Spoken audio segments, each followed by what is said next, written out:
So, as many of you know, I recently returned from 2 weeks on vacation. And coming back from my 2 weeks on vacation, it's kind of caught me off guard that so many people have been asking me how I spent my time off, which is a strange because honestly, I spent the first week finishing off things that rolled over from the previous week. And then I spent the second week getting ready for my first week back. And so in ministry, one thing that I'm learning is that the phones never stop ringing, the emails never stop coming in. And so I'm checking, I'm responding, I'm calling people back, I'm rescheduling, I'm leaving messages, letting them know I won't be in. And by the time I had everything set, right, the 2 weeks was over. So I was writing today's message, and as I was writing it, I felt like I was preaching to myself more than to anyone else. A few weeks ago, we celebrated Independence Day, July 4th. And I was surprised when I read about the number of car accidents that happened on July 4th weekend. And it wasn't so much the raw number of accidents that got me, but it was the reason behind the accidents. Because I always thought that accidents happened because people were drinking a lot more on July 4th weekend. So more drinking, more accidents. And this might have been true maybe 20 years ago, but then I recently read something in an article that said, to date, one of the leading causes of car accidents on the highways is distracted driving. And I thought it was pretty strange, right? People who are driving and doing something else. And you've seen them on the highway. If you haven't, you're probably one of them. People who are driving and listening to the radio. People who are driving and on their cell phones. There's people who are driving and texting, driving and checking their Facebook, checking their social media. Last week, I even saw someone driving and putting on makeup. Right? I didn't even know that was possible until I'm on the road. This lady's next to me. She's like kind of swerving. I'm looking in. She has this lipstick going. She has mascara going. And I didn't know it was possible, but I guess it is now. And you can see how dangerous this can be. And I thought about this as I was writing today's message, and I realized that this phenomenon that's going on has such a very important life lesson, a discipleship lesson built into it. That there's just some moments in life when you need to be focused on just one thing. Amen? Which I know really well is a very challenging thing to hear for many of us today. Because we live in a world today that loves multitasking. To do more in less time is what we want. To be physically in one place and have your mind in another place. To always stay busy, to be effective, to be efficient, to juggle this, that, and the other all at once. And it doesn't help now with the technology that we have, as wonderful as it is. We can open 7 apps all at one time. We can Zoom into one meeting. We can check the weather forecast on the other. We can wash dishes at the same time. We can watch our kids all at the same time. Even now, in the market that we live in, people are value focused, but rather by our ability to do more than one thing at a time. How much can you do? How little time can you do it in? Who can get the most done in the shortest possible time? We're looking for the fastest output. We're looking for the worker who can produce the most.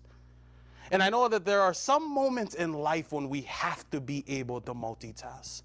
There's some moments in life when you've got to be able to do more than one thing. There's some moments in life when you've got to be effective. You've got to be efficient. You've got to push the pedal to the metal. When it's crunch time and you work like there's no tomorrow. There are those moments in our lives. But then there's some other moments in life when God needs something different from you. When God needs you to be focused. Jesus is in Bethany this morning with some friends, and he's in the home of Martha, whose sister Mary is also there. And it's important for us to know, before we get into this story, the culture of this time, right? It was a culture in which hosting someone was a very big deal. And it was a very big deal because how you host someone showed the type of respect that you had for that person. So if you failed to be a good host, it was almost an insult to the person that you were hosting. So you can imagine, with Jesus as their guest, Martha is worried about everything she has to do to be the perfect host. She has to sweep the floor. She has to vacuum the carpet. She has to clean the bathrooms. She has to cook the food and wash the dishes. She has to pick up all of the clothes that is laying around the house and take out the trash. She has all of this going on, and the passage says that she's distracted by all of these things. She's distracted by the work she has to do. Distracted. A word that literally means to be occupied. She's occupied with everything she has to do. She's cleaning, she's cooking, she's washing, she's prepping, she's getting the table set, she's getting the beds done. Martha is on the move. When all of a sudden she looks over and she sees her sister Mary doing absolutely nothing. And so she gets upset and she goes over to Jesus and she says, Jesus, don't you care that this sister of mine is sitting here doing nothing while I'm doing all of this work, trying to get all of this stuff done? Jesus, tell her to get up and to help me. And Jesus looks at her and says, Martha, you are worried about too many things. Mary has chosen a good thing, and that will not be taken from her. I love that Jesus doesn't scold Martha for being distracted. Jesus doesn't slap her on the hand for being a multitasker. I love that Jesus doesn't even say to her that you're wrong for trying to get things done. It's comforting to know that God doesn't fault me for wanting to do more. That God's not upset because we have to multitask every now and then. That God doesn't slap us on the hand or say that it's a sin to be busy. Jesus says to Martha, I know that you are busy. I know that you're multitasking. I know that life has you doing everything under the sun, just trying to make everything right. But right now, only one thing really matters. It's almost like he's saying, don't get so occupied. Don't get so distracted by all the things that you need to do that you forget to be. That you forget to be present. That you forget to listen to the one who is always speaking. To remember what really matters. To look out for the one who is always with us.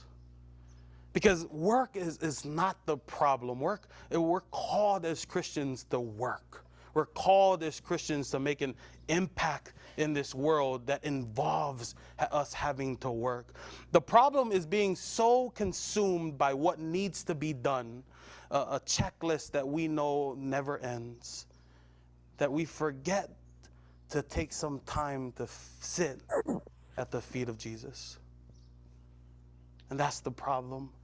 When we get so distracted by everything we have to do that we miss the man that is sitting in our living room waiting for us to stop. Because we have a culture in this day and age that always has us so distracted. Distracted by worry. We're distracted by fear. We're distracted by work and appointments and agendas and what I have to do next, which isn't all bad. But when they start to consume us, when these distractions start to consume us to the point where we lose sight of what really matters, of who really matters, then maybe our focus needs to be realigned. One preacher, I love how he called this. He said these were called Mary moments. Mary moments. And so I decided to go with this as my sermon title, Mary Moments. I want you, if you will, to turn to your neighbor and say, friend, maybe you need a Mary moment this morning. Huh? Mary moment. M-A-R-Y, Mary moment. If you could just do that. There are Mary moments. And then I thought about it. Yes, amen. We all need a little merry moment to make our lives a little merrier, huh? Every once in a while, we can be so consumed and distracted with things. Merry moments, which are simply these moments in our lives when we choose not to be distracted by everything that is going on and everything that needs to be done, because we all have so many things that we have to do. But instead, we choose to focus our attention on Jesus. Merry moments, moments in our lives when we choose meditation over multitasking, when we choose to rest over to stress, when we choose to pause rather than to push on through, when we choose unplugging as a way of recharging. It's the moments in our lives when we try to be prayerful and patient, when we put the job title aside, when we put away the agenda, when we turn off the phone and the TV and try to be like Mary, just sitting at the foot of Jesus, still, silent, present, and listening. Because God never called us to be busy. God called us to be fruitful. And sometimes we can fail to be fruitful because we're so busy, we're so distracted, we're so consumed with all these other things that we have going on in our lives. Martha is doing everything she possibly can and with good intention.